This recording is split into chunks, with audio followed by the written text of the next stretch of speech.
Bonjour à tout le monde, nouvelle vidéo électrocodeur. Aujourd'hui, je vais vous montrer comment est-ce qu'on va utiliser un afficheur TFT 2,4 pouces. Il est 9341 avec un STM32.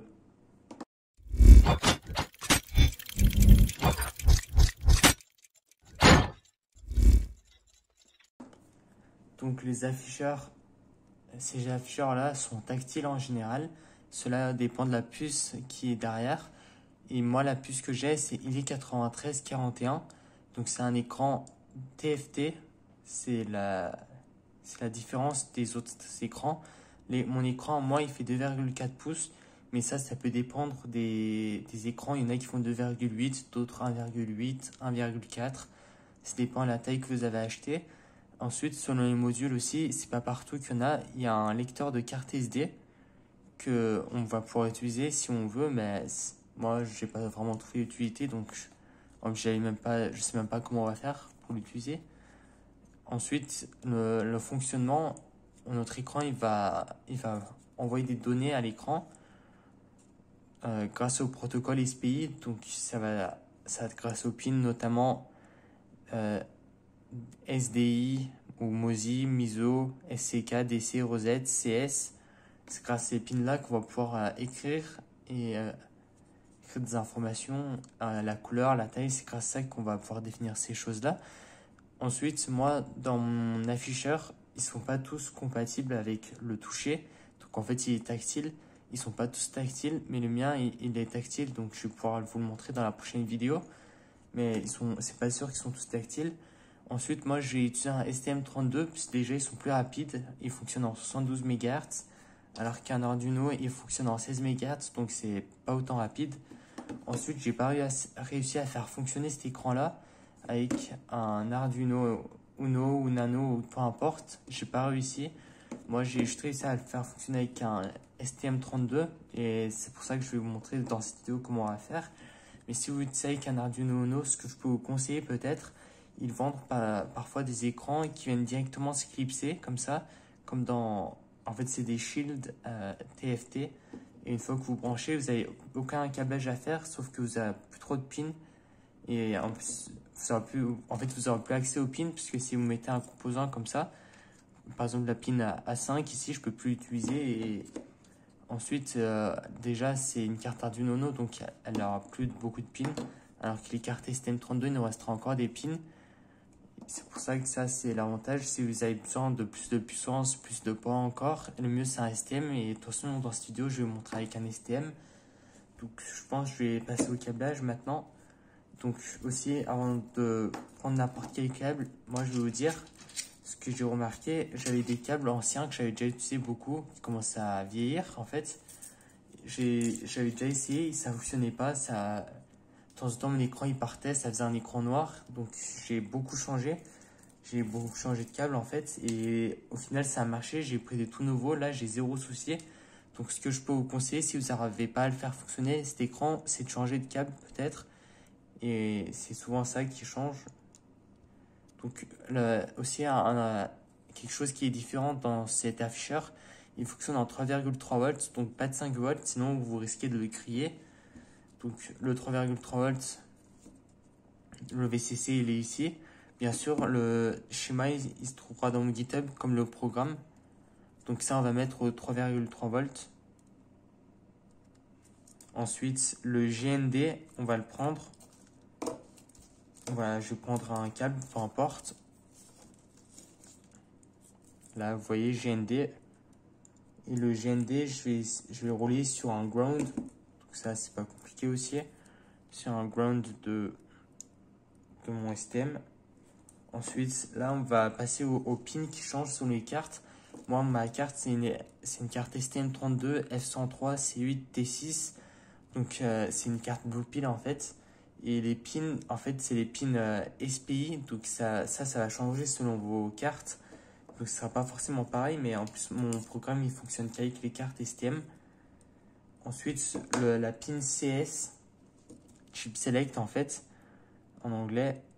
Je vais la relier à la pin PA4 de ma carte STM. Donc la pin PA4, elle est ici. Donc je la relie.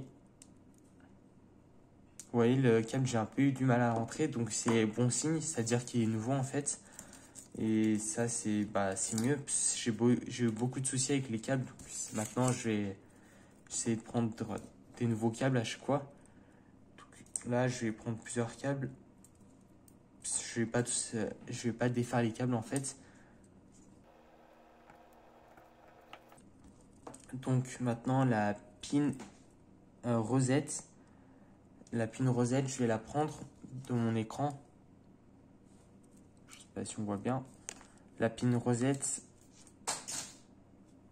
je vais la relier à la pin PA2 de ma carte STM32. Ensuite, ce qu'il y a juste après, c'est la pin DC. Donc la pin DC, je vais le prendre et je vais le relier. La pin la pin DC, pardon, je vais la relier au PA3, donc au port analogue 3. Donc c'est entre les deux là que je viens de relier. Bien sûr, si vous voulez, vous pouvez en faire passer, parce que là, je vous explique juste les pins. Et ça prend un peu de temps vu que c'est de nouveaux câbles. Ensuite, après le DC, on a la pin MOSI. Donc la pin MOSI, on la relie au PA7. Donc il est à peine plus loin. On la relie.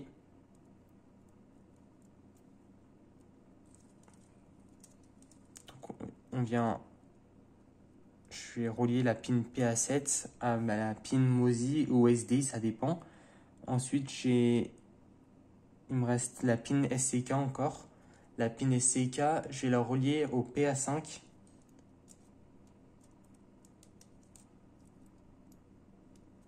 PA5, donc je vais relier le PA5 à ma pin SCK.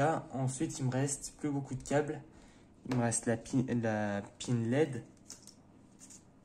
Donc je vais prendre là un câble. Donc la pin LED, ça, en fait, c'est pour gérer ou non l'affichage de mon écran. Moi, on est forcément obligé de le mettre en 3,3 volts si on veut que notre écran il fonctionne. Donc là, je viens de relier. Là, je vais relier la pin LED à un 3,3 volts de ma carte. Donc ici, on en a un autre, donc je vais pouvoir le relier. Ça va pas être compliqué. Donc là, je le relie au 3,3 volts. Il me reste plus qu'une seule pin, c'est la pin MISO ou SDO. Là, je vais la relier. Il me restera encore 5 câbles, mais ce ne sera pas dans cette vidéo. Ce sera dans la prochaine vidéo où je vous montrerai comment est-ce qu'on utilise le toucher de notre écran. Donc ça, j'ai juste à le mettre. Voilà. Donc là, je viens de mettre la dernière MISO. Là, après, on voit c'est touch. Donc pour l'instant, on s'en occupe pas.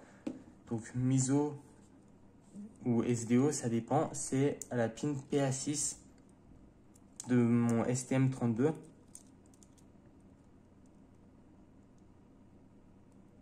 Comme vous voyez, c'est un peu dur de mettre une fois qu'il y en a d'autres qui sont mis, mais c'est bon. Donc le câblage est terminé. Maintenant, je vais relier mon STM32 à mon ST-Link. Bien sûr, ça, je vous avais montré comment est-ce qu'on le câble dans la vidéo d'introduction. Si vous voulez, vous pouvez aller dans ma chaîne à la fin de la vidéo et regarder cette vidéo si vous ne savez pas comment on fait. Bien sûr, là, c'est une carte STM32 avec bootloader. Donc, dans ma vidéo d'introduction, je vous avais montré comment est-ce qu'on envoie le bootloader. Donc maintenant qu'il y a le bootloader, tout est prêt, je vais pouvoir passer au programme. Donc maintenant, on va passer au programme. Niveau programme, c'est pas non plus très compliqué.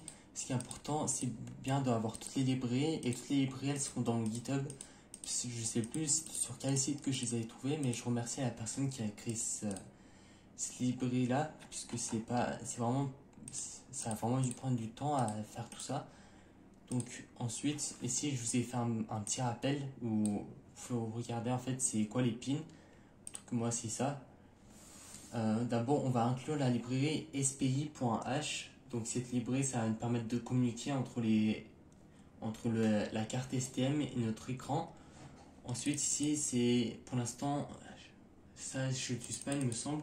C'est pour faire des graphiques, donc des dessins, des choses comme ça. C'est par exemple faire des cercles on peut faire plein d'autres choses, des lignes. Après, on peut faire des rectangles, on peut colorier l'écran, on peut faire beaucoup de choses. Après ça, si vous voulez, vous avez juste à regarder. Et ici, vous regardez dans les prix, en fait, vous comprenez en fait en général qu'est-ce qu'il faut faire. Donc, par exemple, si on fait un rectangle rond avec les bords ronds, je pense, ça nous dit X, donc je pense l'endroit où ça commence, Y, l'endroit où ça commence à l'axe en fait horizontal ou vertical, là on dit. Weight, je pense c'est la largeur, height, hauteur peut-être. R, ça doit être le radius, je crois bien. Et ça va nous permettre de faire les bords ronds. Et ça, c'est la couleur. En réalité, vous prenez juste les mots là. Après, vous faites ce que vous voulez. Ensuite, moi, j'ai utilisé les prix. Vu que moi, mon pilote, c'est un pilote IE9341. Ce programme, il est juste fait pour les cartes de ce pilote-là. Donc, si le pilote de votre écran, c'est ST770308, je crois, ça ne fonctionnera pas. Donc, ça se peut que le programme ne fonctionne pas avec votre écran. Mais si votre écran, vous savez que c'est un IE9341, alors normalement, vous n'aurez pas de souci. Ensuite, ici, on définit les pins, puisque normalement, ces pins-là, on peut peut-être les changer. On peut mettre, au lieu de mettre ce qui sont là, en fait, ce que j'avais choisi, pour que ce soit la suite, on peut mettre autre chose. Ensuite, ici, on crée, en fait, on le dit, c'est quel pin. Donc, TFT, ça va être, on lui dit en fait quel pin on va utiliser, vu qu'on peut changer. Ensuite, pour le porcer, j'avais initié, mais ça sert un peu à rien. Je lui dis de initier l'écran, donc là, on va pouvoir utiliser les fonctions. Je lui dis de colorier fill screen, donc de remplir l'écran en IE9341 black. Donc là, il faut que je retrouve, je vais vous montrer c'est où que j'avais trouvé. Il y a un endroit où on voit les couleurs. Et il est peut-être ici, voilà, c'est dans Adafruit 9341 stm.h. Bien sûr, tout ça sera dans mon GitHub, donc ça n'aura pas de souci normalement avec les librairies. Il faudra juste que ce soit dans la même destination. Et là, je vais trouver GitHub et il est 9341. Il faut qu'en fait tout soit dans le même dossier, puisqu'il va chercher dans le même dossier là le programme. Donc faites attention à ça, essayez de mettre dans le même dossier pour pas avoir de soucis. Donc ici on voit les couleurs, on a le noir, on a toutes ces couleurs là en fait. Donc vous aurez beaucoup de choix. Moi j'ai pris noir parce que je veux que le fond de mon écran il soit noir. Ensuite je définis la rotation à 1. Puisque là, notre écran il va être comme ça. Si on veut que notre écran il soit en fait au format horizontal, mais on peut aussi le mettre vertical ou inversé ou comme on veut. C'est pour que ça soit comme ça normalement. Donc c'est pour ça que j'ai choisi ça. Mais ça, on peut changer après. La taille du texte, cette text size, j'ai mis à 4. Donc vous pouvez changer ça, vous pouvez mettre plus gros, mais après ça vous prendra plus de place. Ensuite, j'ai changé la couleur, j'ai mis du bleu. J'ai dit, je me suis placé en fait, à le premier, ce qu'on voit, le 1. Donc, il sera ici, 1. Tout ce qu'il y a là, ça sera 1. Ensuite, je dis 80, donc c'est 80 pixels tout en haut. Donc, ici, c'est 0. Ici, c'est l'axe 0 en fait. Et ici, ici, en fait, c'est l'axe X, donc c'est ce qu'on voit en premier, donc c'est 1, donc on est vraiment juste ici. Et après, je dis 80 pixels, donc ça vient jusqu'ici à peu près. Et ici, il faut savoir une chose, c'est que cet écran, c'est un écran 320 pixels par 240 pixels. Donc 80 pixels, c'est à peu près un tiers, donc ça doit faire ici, je pense. Ensuite, je dis électrocodeur. Ensuite, je change la taille du texte, je mets à 3. Ensuite, je prends la couleur Dark Gray. Ça aussi, c'est une couleur qui est déjà prête, que vous pouvez utiliser. Ensuite, je me place à 1, donc encore sur cette ligne-là. Sauf que cette fois, je vais à 150, donc 150, c'est à peu près ici. Et j'écris Powerhead by STM32. Et après, c'est tout ce que je fais pour l'instant dans ce programme. Donc déjà, je vais envoyer pour que vous puissiez voir. Donc on sélectionne le générique STM32 F103 série ici là. je vous avais montré comment on ajoutait des cartes dans une vidéo, donc vous pouvez aller voir dans ma chaîne. Ensuite, moi, vous pouvez prendre les deux, normalement ça fonctionne, mais 64, c'est la taille qui vous reste en fait pour le programme. Moi, j'ai pris 128 parce que ma carte, elle a un stockage de 128 kilobytes. Ensuite, on dit par quel moyen on va envoyer. Moi, c'est avec le ST-Link que je vais envoyer. Ensuite, on spécifie la vitesse du CPU. Normalement, 72 MHz, c'est la vitesse normale. Ensuite, on n'a pas de port, de toute façon, on a juste à envoyer, c'est notre ST-Link qui est branché correctement. Là, je vais envoyer.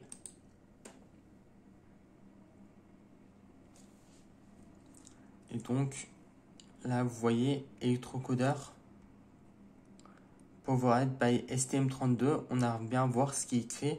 Bien sûr, je peux changer la taille. Et là, au moins, vous voyez que ça fonctionne. On a écrit ce qu'on voulait. Après, là, je peux vous montrer quelque chose comme exemple. Je vais changer la taille, la rotation, pardon. Je vais mettre à 2 et vous allez voir que ce sera plus pareil. Il sera vertical, il me semble. Comme les téléphones, on peut changer en fait. Donc, vous voyez, maintenant, c'est comme ça. Après, en fait, on peut changer la rotation. C'est comme ça, on peut changer autant qu'on veut. Après, ici, vous avez plein de fonctions. Vous pouvez tracer des ronds, des cercles, des carrés. Vous pouvez vraiment faire beaucoup de choses. Mais là, je vous ai montré vraiment la base pour pouvoir écrire et après faire ce que vous voulez. Dans la prochaine vidéo, on va apprendre à utiliser le toucher tactile de l'écran. Et j'espère que la vidéo vous a plu. Si c'est le cas, alors vous pouvez vous abonner, liker, partager et commenter. C'était Electrocodeur. Ciao!